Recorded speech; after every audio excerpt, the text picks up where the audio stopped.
Assalamualaikum warahmatullahi wabarakatuh, sahabat Ari. Kali ini saya akan ajak bincang-bincang dengan satu sosok yang memang menekuni dalam dunia bisnis kuliner.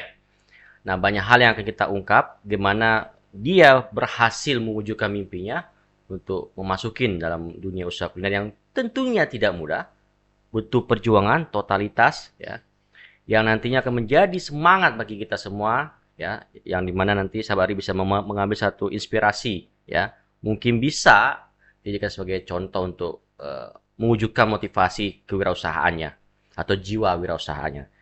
Nah, apa nama usahanya? Namanya Dapur Kena, KH, KH. Jadi sampailah satu momentum saya bertemu dengan satu sosok namanya Muklis Hasbala, ya, yang pernah berkecimpung di Arab atau lebih tepatnya di Mesir ketika menempuh S2. Ini kan agak menarik. S2 bertransformasi, ya, bukan menjadi seorang tenaga pengajar, peneliti atau menjadi seorang PNS, tapi menekuni dalam dunia wira swasta menjadi pengusaha kuliner. Langsung saya sapa yang bersangkutan. Assalamualaikum, Bung. Waalaikumsalam Bang Ari. Ya, saya manggilnya Bang Muklis saja ya, Iya, atau Bung siap. Muklis. Ya. Jadi sahabat Ari, ini memang berbeda ketika saya ketemu, saya dengar inspirasi dari banyak orang bahwa sosok Muklis Hasbal ini berhasil membangun satu brand khusus tentang dapur KH, ya, yang itu menawarkan tentang menu menu nasi Arab. Nah, bagaimana detailnya saya nggak paham. Baiknya saya langsung ajak bincang-bincang. Bung Muklis, apa yang melatar belakangin ini kan abang kan tamatan Mesir, Iya, ya, tamatan Mesir tentunya kan menjadi satu hal yang unik bagi saya. betul. Orang yang sudah menempuh ilmu di Mesir, tiba-tiba bertransformasi menjadi pengusaha kuliner. Betul. Ini apa yang membuat inspirasi kok tiba-tiba punya ide seperti itu? Iya.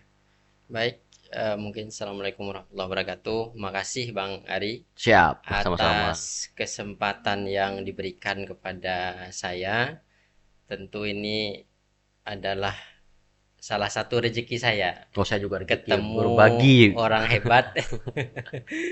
Eh, Ya baru ketemu udah langsung dikasih kepercayaan di meja yang apa luar biasa ini untuk sharing tentang usaha yang boleh dikatakan baru saya rintis. Iya. Eh, Sebagaimana Bang Ari katakan tadi bahwasanya saya itu lama belajar di Mesir. S1 di sana, S2 di sana. Memang cita-cita dulu kan ya namanya ke Mesir pulangnya pengen jadi ustadz. Hmm. Pengennya nanti pulang ke Aceh mengedukasi masyarakat tentang pemahaman agama dan seterusnya. Hmm. Sampai sekarang masih melekat Hmm. akan hal itu.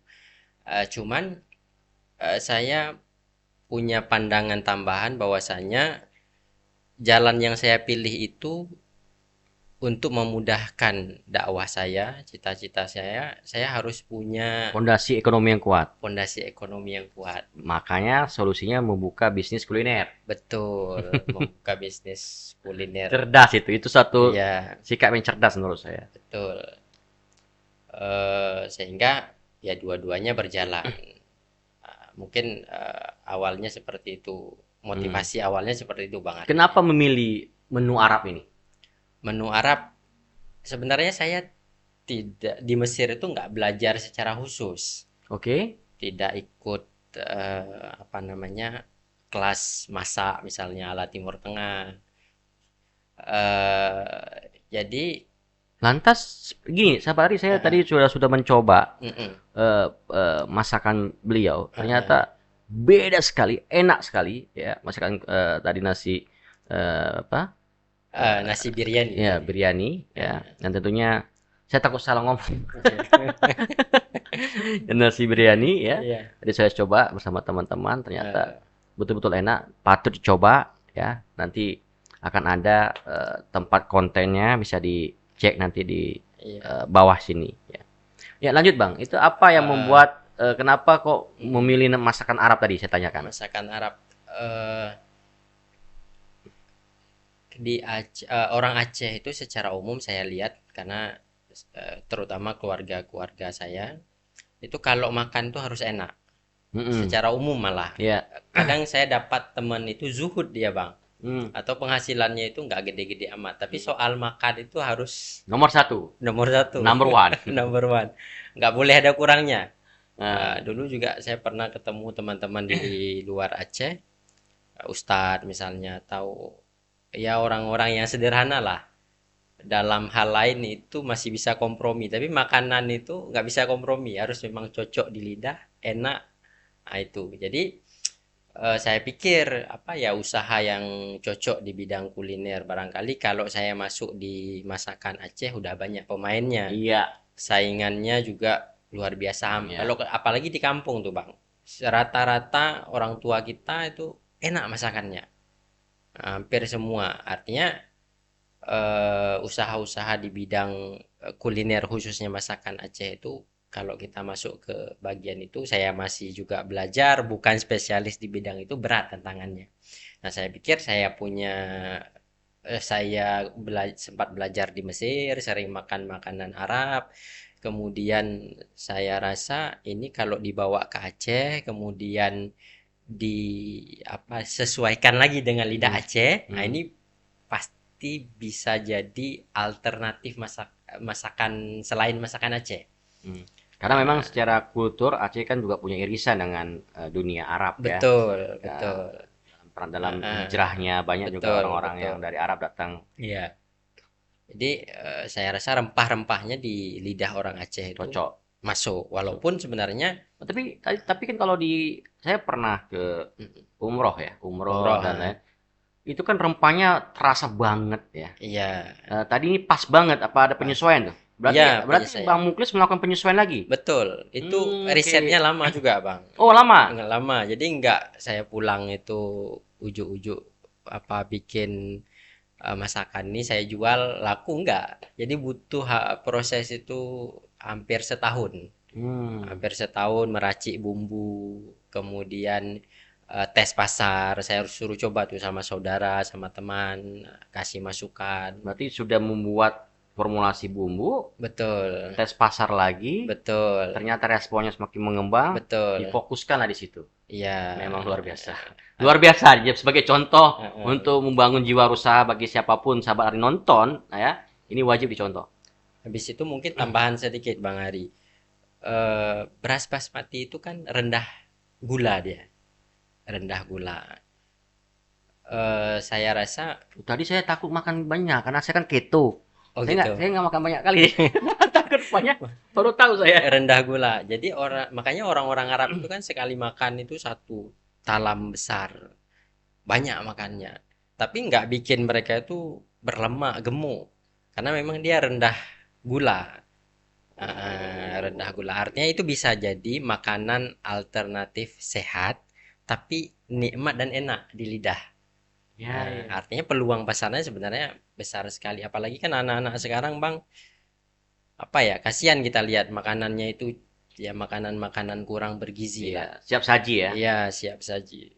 Tidak sedikit orang-orang tua misalnya ketika anaknya ulang tahun pesan nasi kita. Jadi kita apa sajikan nasi, kita bikin ucapan atau misalnya orang tua mau kunjungi anaknya ke Iya. pesantren, bawanya nasi, nasi ini gitu. Baik, sahabat Ari, saya ingin menjelaskan ternyata dari formulasi dari tes pasar menciptakanlah yang nama produk. Nah, ini saya ada beberapa hal. Ini contoh produk dari Bang Mukis ya, sesuai dengan nama nasi Arab biryani ya, produk dari dapur Kena ya, Kiha, Kiha. Ada.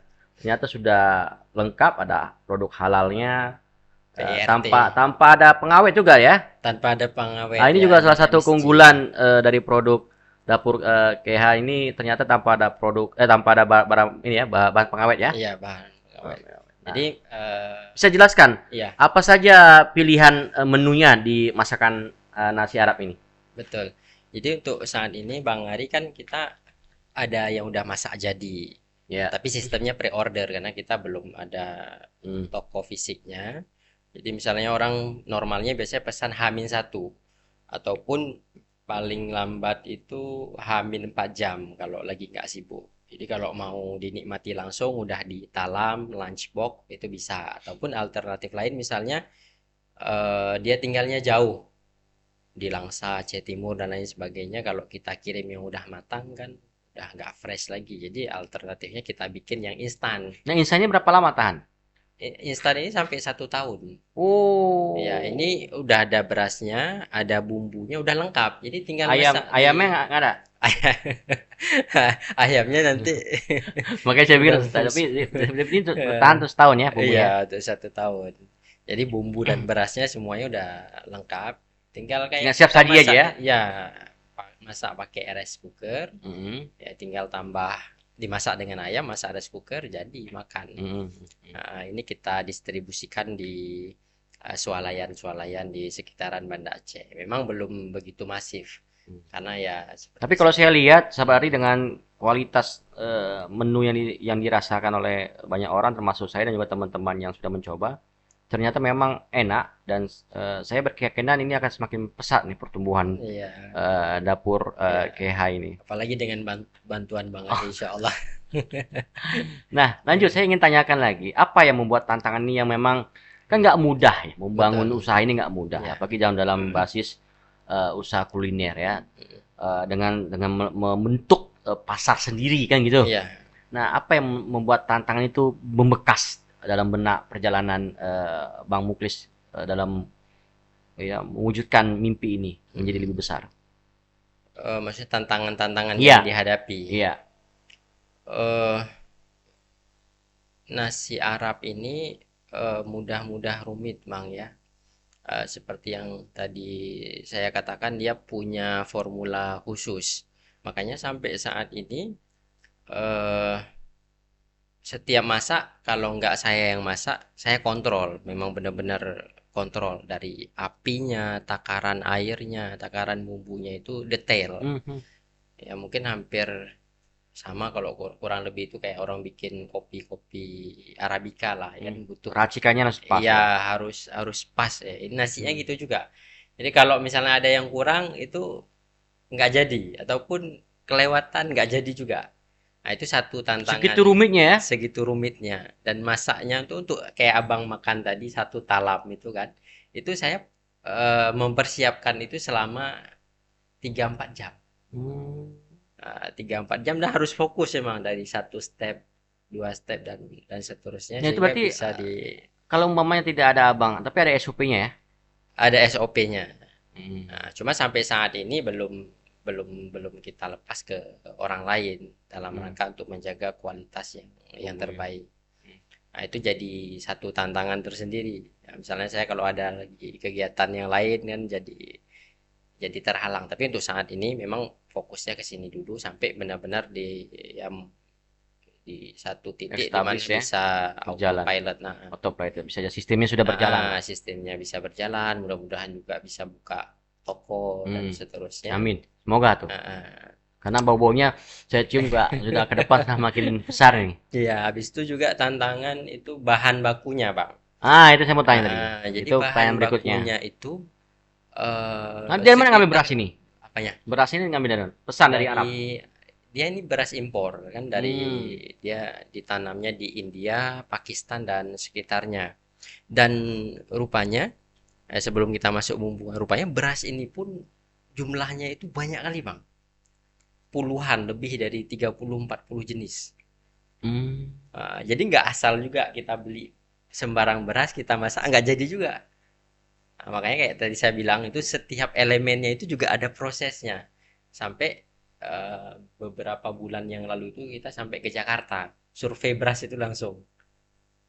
Sampai segitunya kita datengin ke apa importir beras, ya, kita tanya-tanya bang jenis-jenis beras, kemudian apa namanya periode apa namanya pemasokan beras dari luar negeri karena nggak selalu ada juga. Jadi setiap setahun itu 2 kali atau tiga Berarti kali. bahaya juga kalau umpamanya Betul. cepat putus ya. Ya, seperti betul. Makanya kita harus punya stok yang cukup, komunikasi dengan orang-orang di Berarti sini. tantangannya harus buka beberapa jalur komunikasi lagi ya, Iya, akses ya. iya betul. Jadi manajemen apa namanya belanja itu juga harus harus bagus. Kalau nggak tiba-tiba misalnya ada pesanan besok sekian ratus, udah nggak ada Stok. stok, ya nggak jalan kan?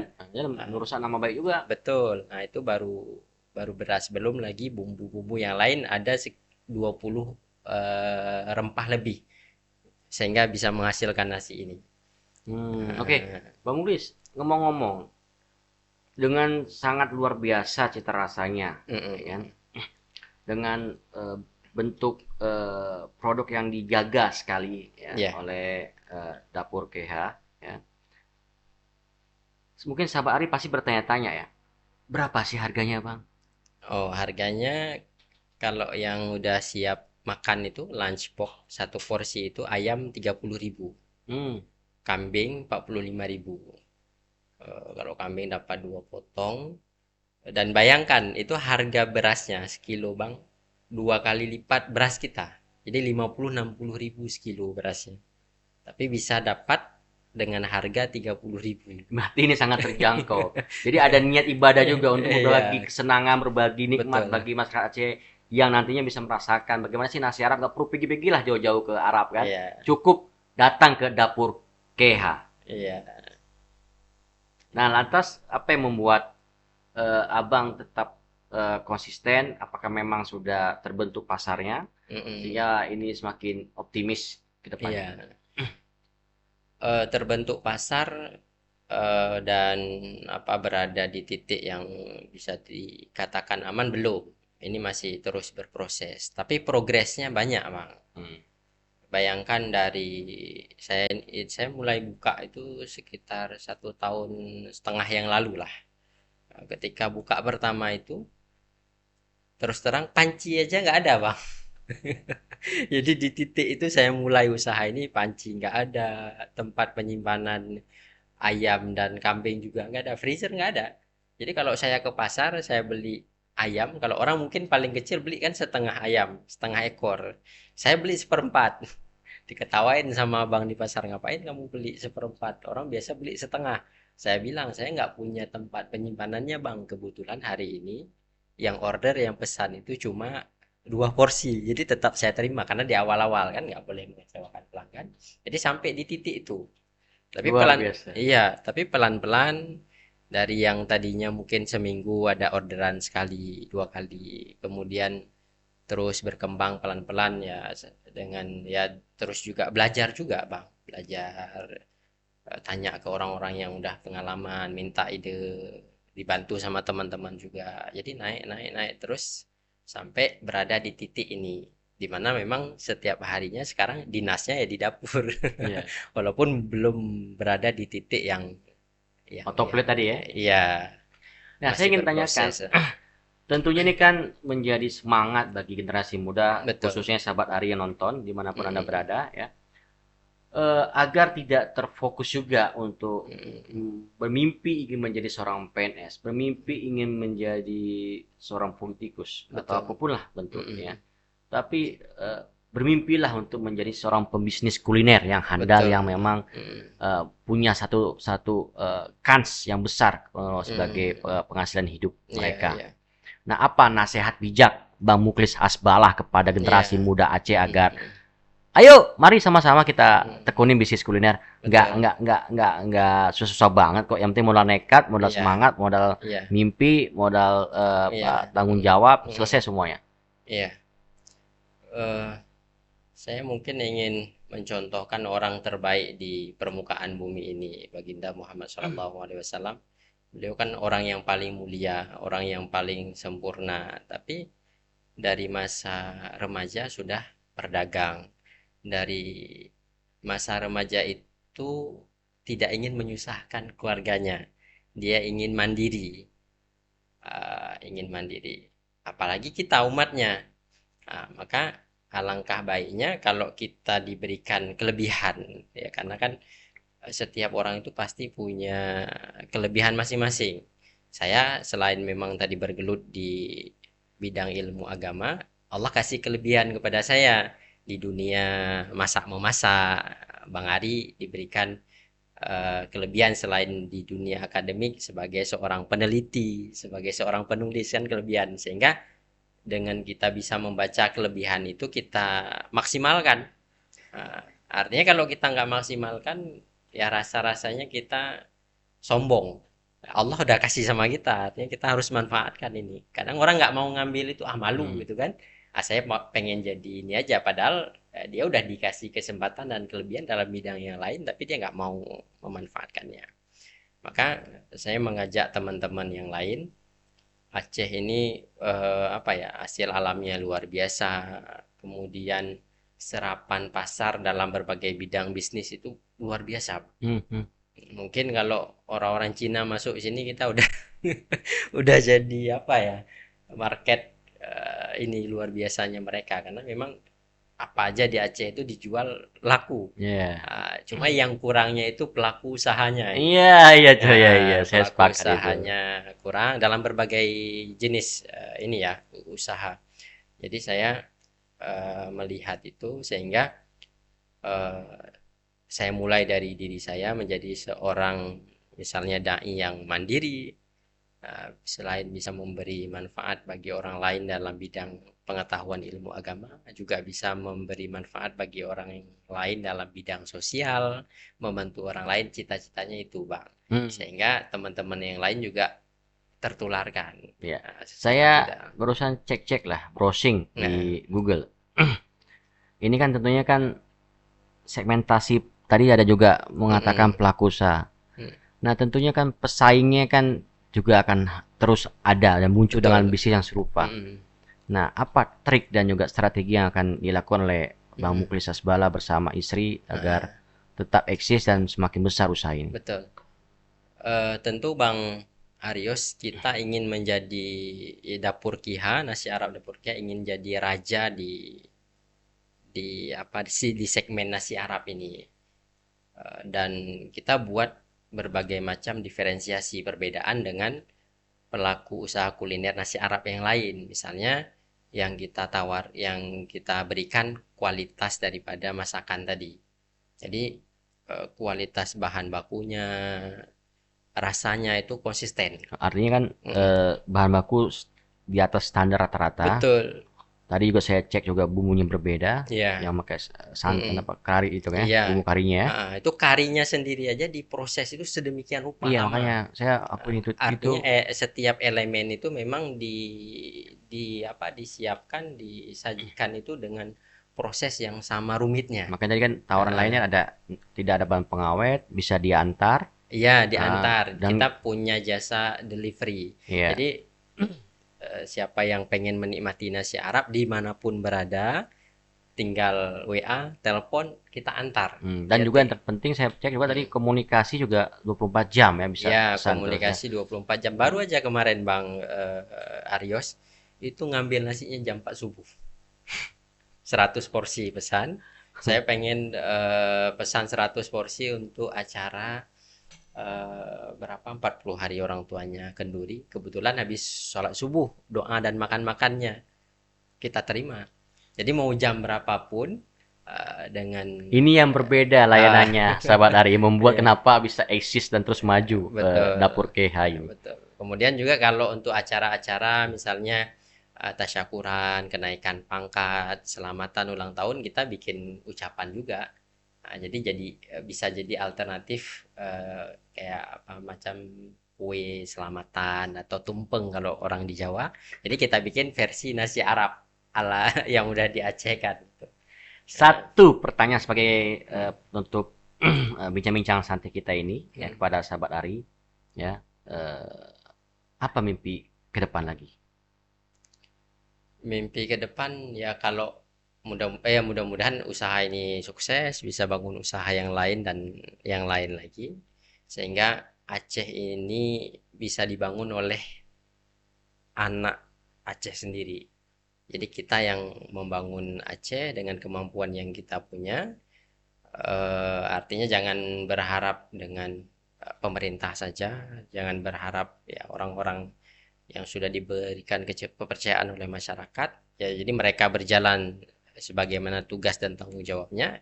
Kita juga sebagai anak bangsa ini, anak Aceh ini memberikan sesuatu lah yang bisa kita lakukan semaksimal mungkin. untuk perkembangan masyarakat Aceh. Luar biasa. Amazing. Sabari, tak terasa sudah bincang-bincang singkat kita bersama Bang Muklis Asbala, owner langsung Dapur KH. Tentunya banyak hal yang bisa ditangkap sebagai wujud membangun ya motivasi bisnis kuliner ya yang bisa dicontoh. Nah, banyak hal yang juga bisa diberikan satu kontribusi nyata agar bisa memberikan satu harapan bagi orang banyak. Sampai ketemu lagi bersama saya, tetap setia dengan konten-konten yang menarik. Sampai ketemu lagi. Salam Jalan Ari.